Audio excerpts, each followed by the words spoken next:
Hello, everyone. My name is Jasmine Canick, and thank you so much for joining us this evening, this very special evening that we're paying tribute to such a wonderful filmmaker, a wonderful man from our community, Gregory Everett, and his film, 41st and Central, The Untold Story of the LA Black Panthers. As I said, my name is Jasmine. I was fortunate enough not only to be able to call Gregory a really close friend, but to also work on this film with him. And this film has such a significance for the Los Angeles community. I know that people are watching this from all over the world this evening, but for the LA community, this film has had such an impact because it told the story of brothers and sisters in the struggle from their perspective. And I think it's particularly timely, especially since we're having a lot of conversations about the Black Panthers, looking at Judas and the Black Messiah and what happened in Chicago, that we also have a conversation about what happened in LA. And I think no one will argue with me when I say that 41st and Central is definitely the most in-depth documentary done on the LA chapter of the Black Panther Party. So it's, for me, it's a very, very sad time because Gregory passed away, and he was such a phenomenal person. And it's hard for me to sit here and to be here doing this, but I want to celebrate his life and celebrate who he is, and also thank his family, his wife, and his beautiful sons for all that they gave to us too, because they let Gregory be out in the community doing all of this work away from them, and they essentially shared him with us. And we thank you and we appreciate you. And so I just wanted to have a conversation with some of the people who were closest to him, and also people who can talk about what it was like back then. This is 2021, and while we may think we are in a struggle with the police today, I would argue that some of us don't really know what that struggle is. And I have some brothers on this panel who can tell you what it looks like to fight with the police. So first, I'd like to introduce Gregory Everett's family. I want to introduce his business partner and his lovely wife, Lorraine Everett, his son, Gregory Everett, and his other son, Jeffrey Everett, who are both sons of a Black Panther. And along with Gregory, Jeffrey, and Lorraine, we have Muhammad Mubarak, who's a former original member of the Black Panther Party. We also have Solomon Ben Israel, who's a filmmaker and also a minister, and he also worked with Gregory on 41st and Central Reloaded. He was a producer who worked on that with him. And we have Bernard Arafat, who was also around back in the day for the shootout on 41st and Central, who will also give us some insight as to what that was like. So before we jump into the conversation, I want to give my condolences again to the Everett family. You know how much I love you all and how much you mean to our community, and we appreciate you so very much. And I just want to say thank you for allowing us to screen this film this evening. Like, thank you so much for making it available for the community to see once again. And thank you for being here this evening. You're on mute, just so you know. And so with that said, who wants to go first? I mean, I think I would love to, and it's really completely up to you guys. You're on mute. The Everett family, y'all are on mute. I can see mouths moving. Okay, now you're off mute. What were you saying? We was having a discussion between the three of us. That's what we were doing. Why it was on mute, actually. Oh, okay. I thought you were trying to talk to us. No, not necessarily. We were just having a pre-discussion about what we were going and how we was going to have a conversation. Okay. Did you want to share anything about your father? Share anything personally on the Zoom meeting? Personally, honestly, I don't really have nothing I could really think off the top of my head. You don't have to give me a second, actually, to be honest. I want to say the right things. You got anything you want to say? Anybody? You want to say something? Well, I know that through the years. Okay, I can say something right here. Okay. The type of love he shared with us and showed us that he can give to other people is undescribable because it was so great.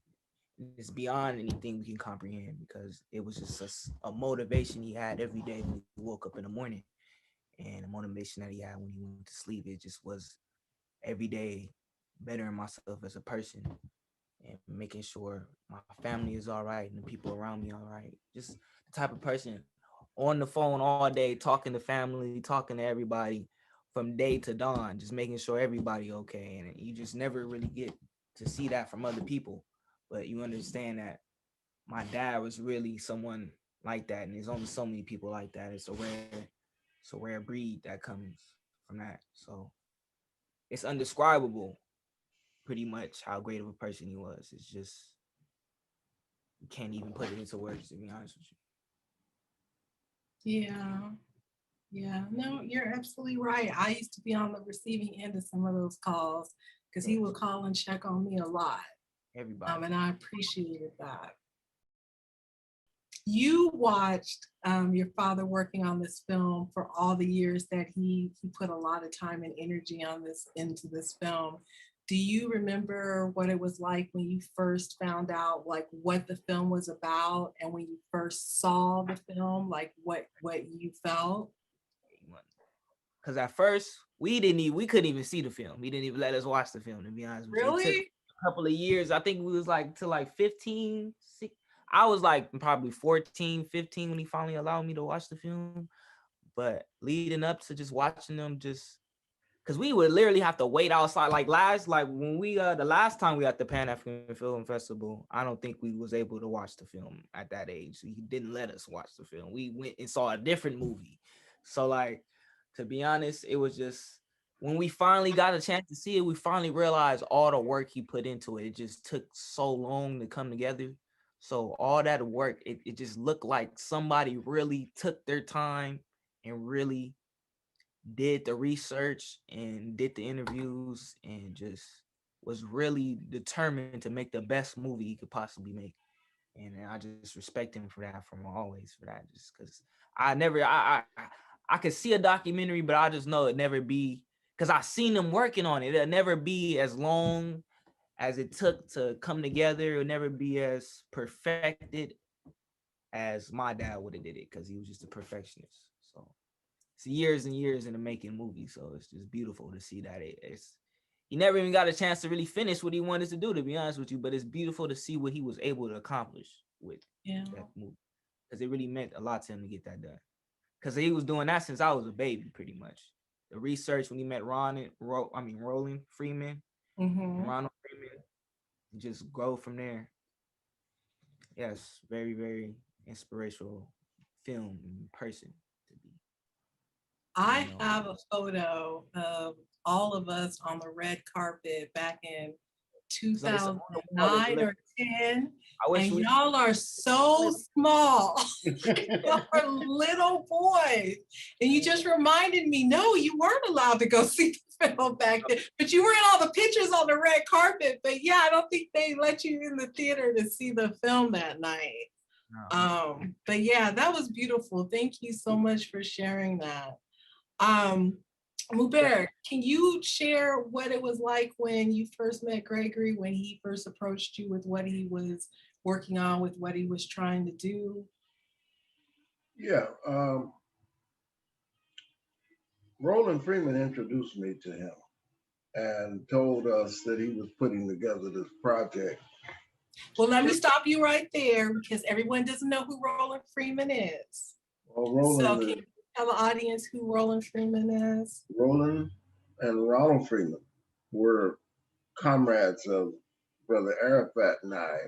We were all in the Black Panther Party together. They joined the Black Panther Party in Los Angeles before we did.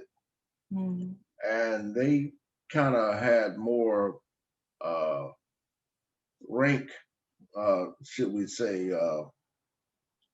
in the hierarchy than we did because of the time that they had spent in the party before we got there. So they knew a lot about the history of Bunchy Carter and their relationship with Bunchy Carter.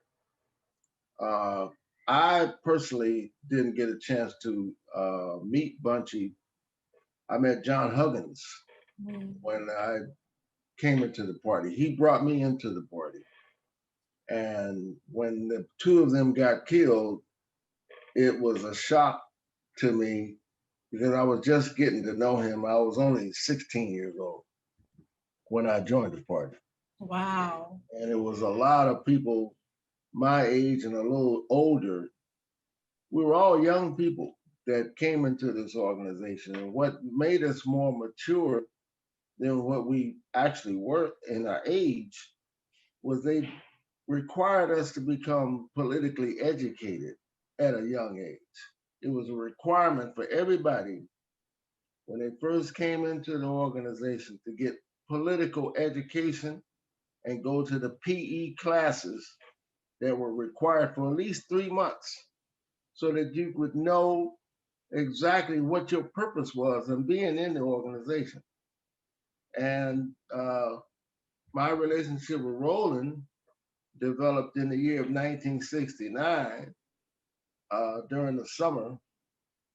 And his brother Ronald, who was older than him, he was like a field secretary. His job was mainly, well, not mainly, but it was a lot of things that he did. He overseed a lot of the sections and went around to make sure that all of the offices were operating the way that they were supposed to be operating. We had offices all across Los Angeles. West Side on Buckingham and Adams, in Watts on 103rd, and Wilmington, Compton, where I first joined. Uh, our headquarters was on 41st and Central. And we all came into the party with this dedication that we saw in Roland and Ronald. They were like the examples for us. And you know, uh, we matured 10 years in a span of 2 years. And it was just, you had to come into the organization like that because a lot of guys were getting arrested for nothing. And when you're going through that every day, uh, it becomes more serious to you. It becomes more of as time develops, you get more dedicated to it because you get tired of all of that, and you see the pressure that's being put on you. And so Roland introduced me to Gregory, and Gregory told us he was putting together this project, which was the story about us and what we went through. So I remember going over to the Santa Monica airport. He had this little studio over there that he had put together, and the group of us, a large group of us, Wayne Farr, Elaine, Roland and Ronald, quite a number of former Panthers came over there one by one, and we sat down with Gregory and told our story about what we went through. And we didn't have any idea how big the project was going to be at the end of the day, but it turned out to be something really, really big. And then the people loved it. So, Was Gregory the first person to ever, and this is for you too, Brother Arafat, was Gregory one of the first people to ever step up in our community? Because I can't think of too many other, really anyone else who has ever like focused in and honed in on the LA chapter of the Black Panther Party the way that Gregory did. I can't think of anybody else. Yeah. Yeah. No. Yeah, no. So, Solomon, you worked with Gregory on 41st and Central Reloaded. Can you tell everyone what that project was? Well, he actually wanted to update the previous one that he did into a 6 to 8 part series, television series, and try to actually reenact the action that some of the ex Black Pan or the Black Panthers did in what took place in the school of the shootout. And you know, I was when I first saw the first one, he showcased it at the African American Museum in Culver City, and I brought my family with me, and we saw it, and it inspired me tremendously. And thereafter, we were already you know partners, working together in film. And when he told me to come down and I want to shoot these interviews relating to 41st and Central Reloaded, I was there. I was willing to do what I could to bring forth the visual of what went on during that time. So, I got the chance to interview like Karenga, Gil Parker, and it was, the stories that they told was just phenomenal. I mean, I put myself in there and couldn't fathom of me being in the situations that these brothers have been in. I've been in situations, multiple times with police, where they stopped me, and there was a time where they stopped me and my grandfather, and they had us at gunpoint. But it was nothing compared to the stories that I have heard, and I have gotten a chance to actually be a part of something that is actually recorded in history as Black history. So as me being a part of 41st and Century Reloaded, it was an ongoing thing for him as a challenge to get it finished. There was, they were talking about establishing a monument.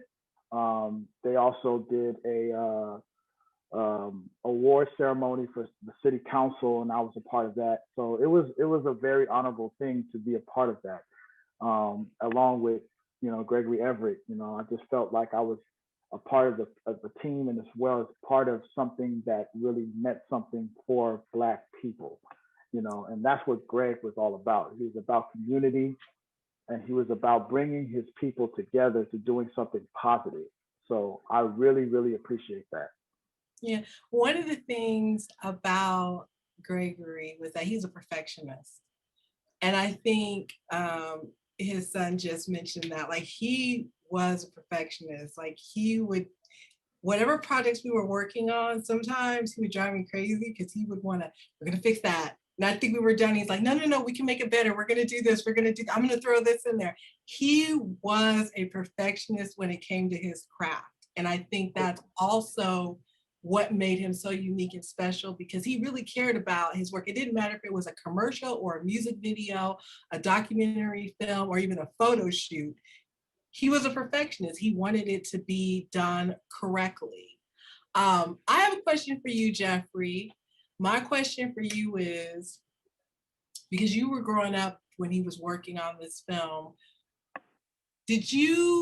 what was it like being around like people, like, Mubarak and like all these people that your dad would bring around, these older Panthers and these guys? Did he ever tell you like who they were and what they went through and what they did? Or did you just used to just see him talking to people or interviewing people, but you didn't really know who they were? Well, I I'm not sure if I was even alive when he was interviewing people like you know, Roland Freeman, or I was too young to even remember. So I wouldn't have been there.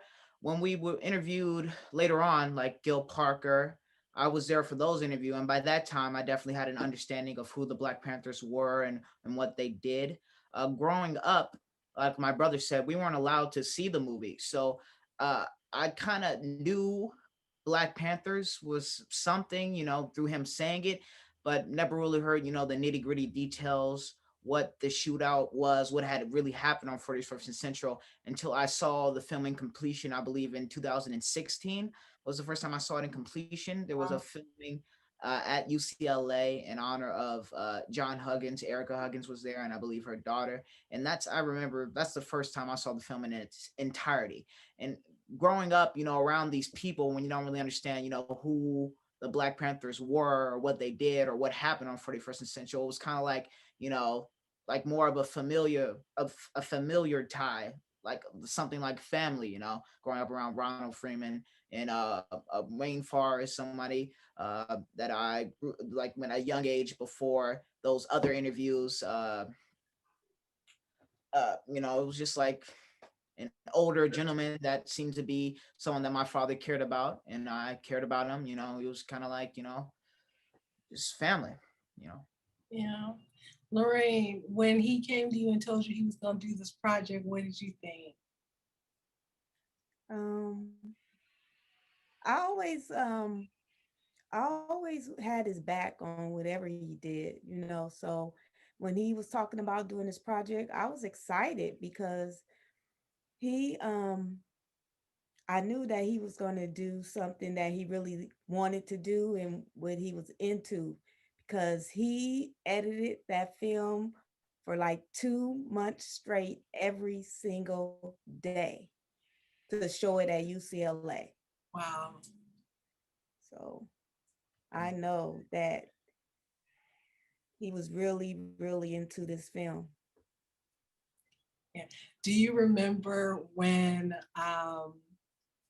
he won the audience favorite award? Yeah. At the film festival? I think Gregory and Jeffrey, you went down there too. I think when he got the award, you guys were allowed to go up there with him and get it. That was a real big deal because that means out of all the films in the festival, everybody chose that film as their favorite one. And to this day, like I said, when the festival announced that they were going to do this special screening, it was like the tickets were going like hotcakes. Like people were like, yes, yes, yes. Because people, as you know, are always asking, where can I buy this film at? Where can I see this film all the time? On YouTube and all over places. We're hoping it don't get nowhere from this screening, to be honest with you. We're kind of scared about that. And we're taking every precautions around that too. But yeah, so coming back to my Panthers, one of the things that struck me the most when I saw the film in its totality was like, okay, here I am. I think I'm an activist. I think I'm really doing something in my 20s, standing outside some building with a sign, And then I look at this film and I'm like, these brothers are in shootouts.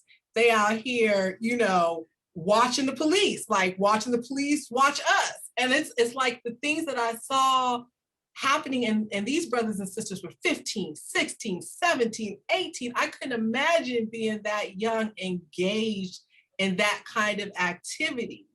And that has always stayed with me, like that. Yeah, I'm not discounting the work that we've done since then, but that was some really powerful stuff to be involved in at such a young age.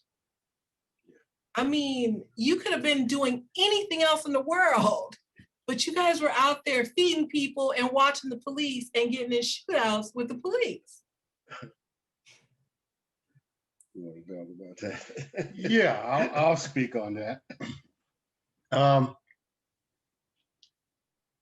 I started my political education in jail, and I was a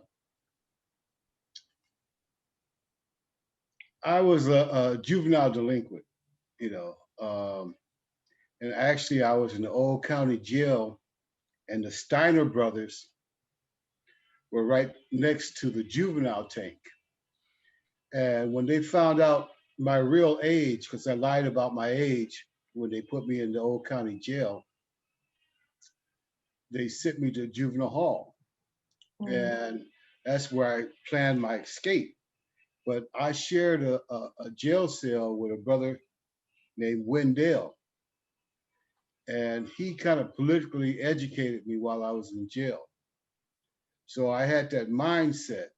So when I got to juvenile hall and went through the process and whatever, I started planning my escape.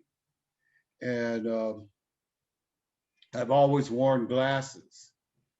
So I was sentenced to go to forestry camp where they fought fires back then, Mhm. and they sent me from San Fernando Valley to Los Angeles to go to the optometrist. And they had a probation officer that picked us up, me and a group of people from juvenile hall, took us from Central Juvenile Hall downtown to I think it was Boyle Heights to an optometrist. Went through the procedure, and when we were supposed to go back to juvenile hall, I broke and ran. Then I found my landmark was Long Beach Boulevard, the railroad tracks. I followed the railroad tracks to what was that, Jefferson High School. I still had my juvenile hall attire on, and I got information from a guy by Jeff High School that the Black Panther office was on 41st and Central, right down the street. So I went there. There was a brother named Toure that was officer of the day. So I told him what was up, my escapee status and whatever, and I got a change of clothes and some bus fare, and that started my relationship with the Black Panther Party. Hmm. Wow. Wow.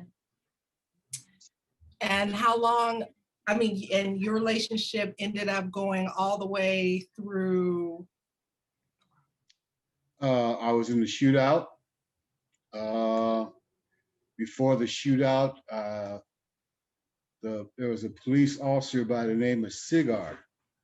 Yeah. And me and another Panther by the name of Jimmy Johnson was going to stand security at the Watts office. And that night they tried to assassinate me. Because remember, I'm a juvenile hall escapee. Okay.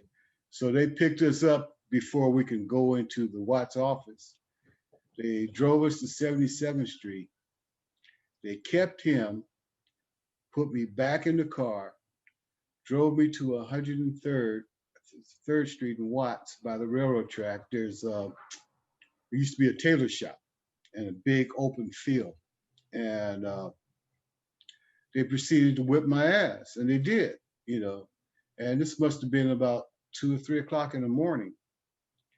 And then they told me to run. And I called this lady my angel. I don't know who it was, but there was an elderly lady that parked on 103rd Street as a witness, and they saw that, and they didn't continue doing what they were doing, you know. And eventually, I ended up in her car. She got me to the community center that we had on Anzac, and then I got some medical treatment. And then a week later, I was involved in the shootout. Wow. You know, Jasmine, Yes. one of the things that people need to understand about what we were going through as young people was the pressure that we were getting from law enforcement, because they knew that we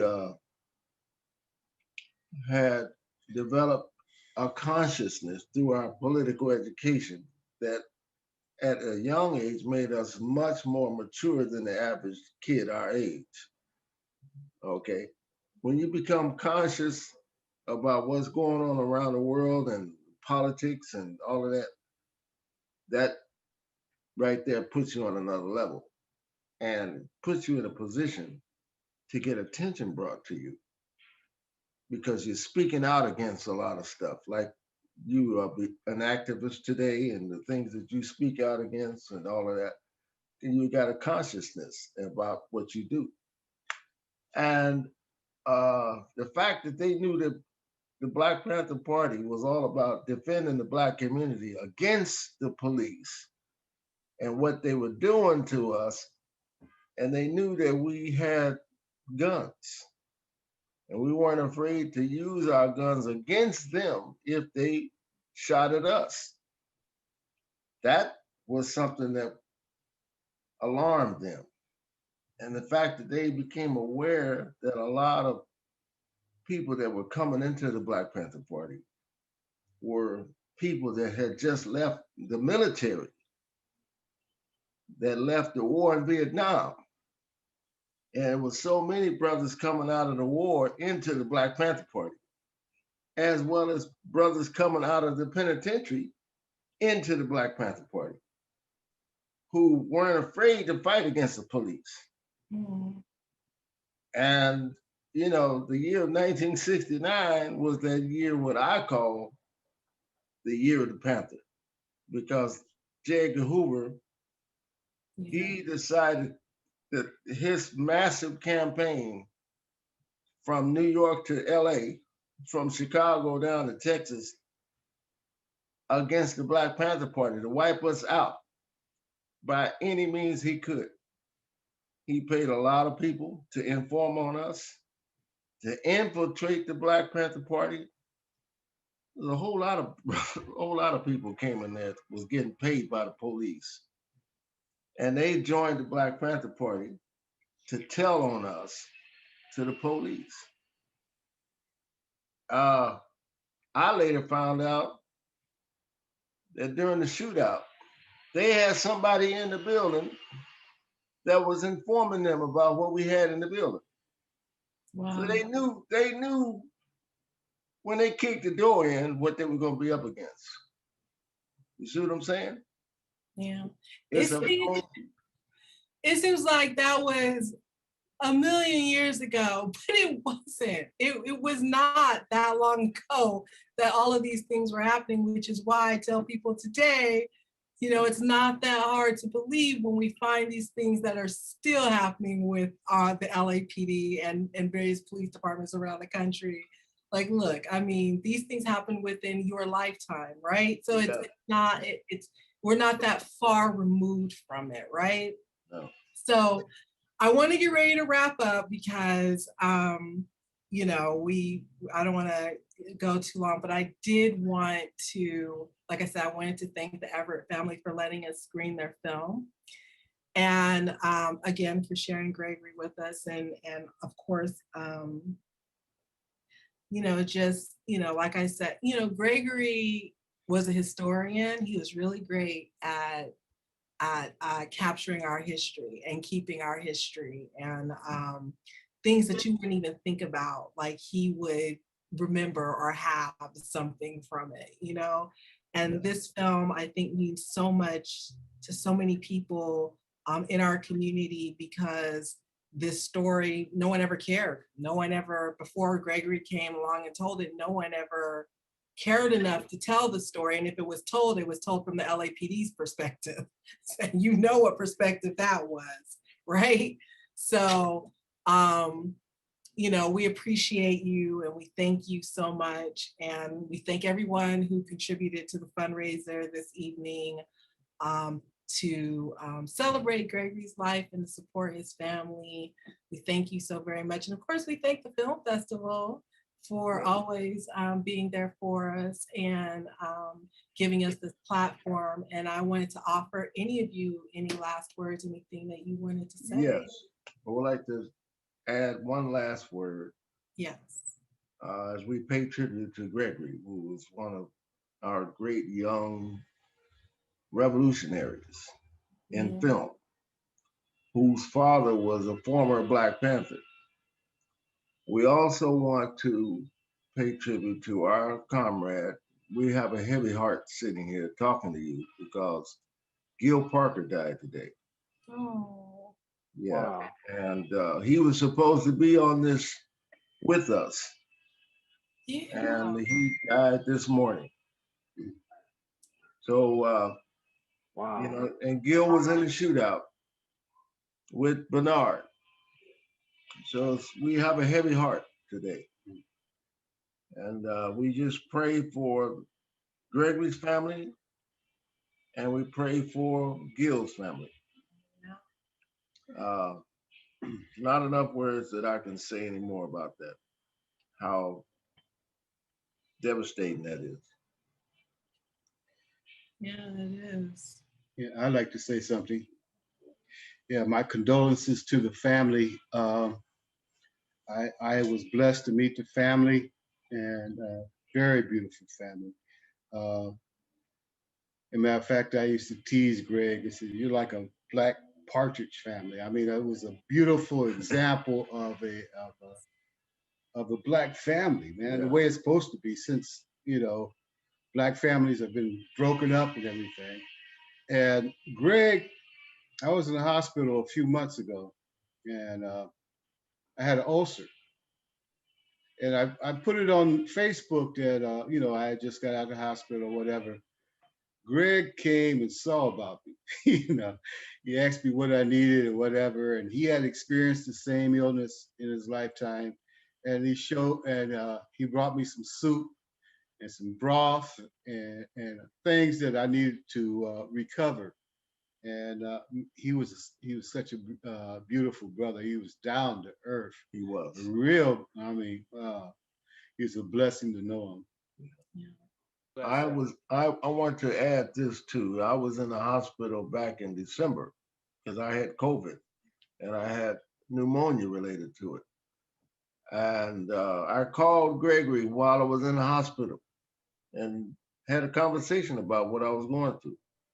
And he sounded so energetic and so supportive of what I was going through. It broke my heart, man, when I found out that he came down with it. And I just want everybody to know that my love and respect to Gregory's family is beyond words. And I just hope that everybody that's listening and viewing this will give them all the support that they need to keep going with what Gregory left behind. Yes. Yeah. Okay. I have something to say. So this is after the movie, right? So Yeah. you've heard the story maybe for the first time, maybe had a little idea about it, but you really heard it. And I know when I found out about it, I was angry, mad, sad, disappointed, of course, in the police and how they treated, and just really enraged. But you watched the whole movie, so you saw that the Black Panthers weren't only militant, they were defensive and they were supportive of their community. And that's what you need to take away from what they did and what they produce, the love that they produced for the community and how they educated the community and what they did for the community. And that's what we need to do, uplift our community through programs, through free food, and through education, things like that.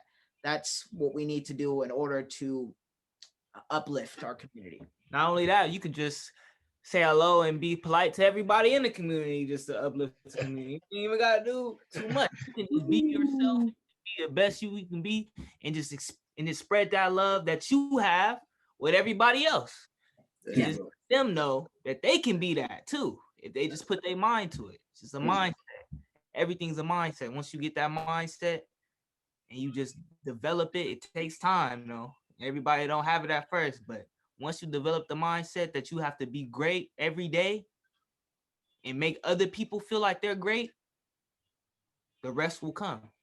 Well, I want to see you boys. Grow up and develop into great men and follow your father's example. They're on the way. I see that attorney over there. And I don't know. And Gregory, I'm like, we got a motivational speaker over here or something? Because I was getting motivated just now. Fix your mind. Just become. That's what it's amazing. I love it. I love it. Solomon, did you want to say anything? Yes, just to piggyback, again, my condolences goes out to the Everett family, and just hearing about Gil Parker, man, that's surprising to me because I just watched the video on him, and I did an interview with him, and it was just wow, my condolences again.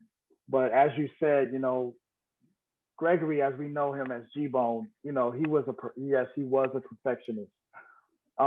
He was creative. We spoke, he was the one that really would call me in the mornings, just talking about family, just talking about how to motivate each other on getting on the right path to being a father. You know, and you know, just a lot of great things, just a lot of honorable things as a sense of Black community in itself, because that's what we need. We need positive things to go with us so we can be able to operate in a positive manner. You know, and he texted me this, you know, November 21st of 2020, which really, I mean, really, I just want to read this real quick. He said that I woke up thinking about you, reflecting back in when I first met you as Nick, because back then he knew me as Nick Fontanet. So I changed my name to Solomon because of my faith, you know, and in my faith, we are taught as the Black Panthers have said, as to knowing knowledge, you know, you begin to grow, you know, in a sense of maturity. Not it's just so much about age, it's maturity and knowing, you know, what's happening in the world. So, you know, again, like, you know, as they said, COINTELPRO, J. Edgar Hoover was totally against that because, you know, as a dangerous thing is for us Black folks to get together and do something positive. So again, he says, just want to let you know that I'm very proud of you, of how you've grown to be a great man, father, and most of all, a husband. Solomon, I want you to know, have a great Sabbath today. You are always in my thoughts and heart. And I really take that to heart because, you know, him and I were on the same path of business wise, of in production, because he's told me stories as he's grown up as a kid, being in production, going around in the neighborhood, making movies with his friends. And that's the same thing that I did. So we both had a sense of, you know, of camaraderie in the sense of knowing how to get things done in production and knowing what the vision was. And as his vision was, as you know, in this movie, in this film, to showcase how we as a community needs to come together positively and be for one another and support one another. And I think that's one of the positive and honorable aspects that he has taught me as a mentor. And I still continue to have this to this day, to be a part of the team of Ultra Wave Media. So, you know, as I say, thank you, Gregory. Thank you, Gregory's family, Lorene, Gregory, Jeffrey, thank you. As you know, the Black Panther members, thank you. So that's what I want to close out with. And I wanted to give you the last word, Lorraine. Now I'm getting a little too emotional.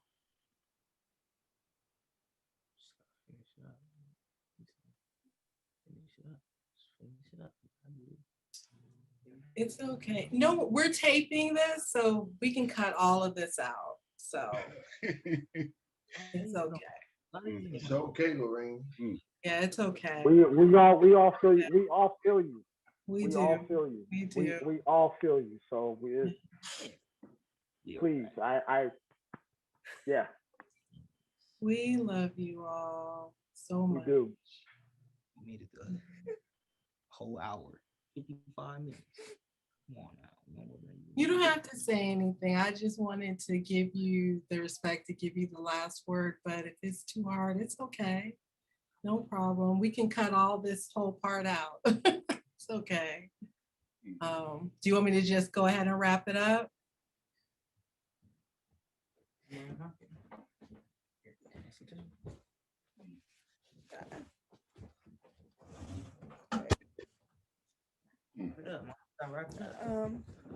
I just want to say that he was a great man. He loved me unconditionally with all my faults. And he took care of me. And I will always love him for that. Yeah. Very powerful. Girl, you got me over here crying. Well, look, you will always have the Pan-African Film Festival, Everett family as your extended family. You know how the community of Los Angeles feels about you, and we are going to be here for you. We love you and we appreciate you. And again, we thank you so much for allowing us to screen Gregory's film this evening.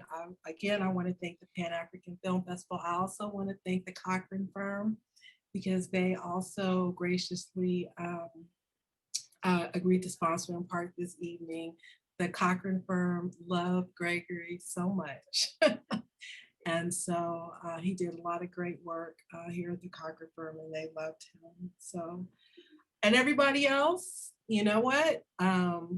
Like his son said, be good, be great, motivate people, do great work in your community, do some research on who these brothers and sisters were. In the Black Panther Party, there's a lot of research that you can do out there to learn more.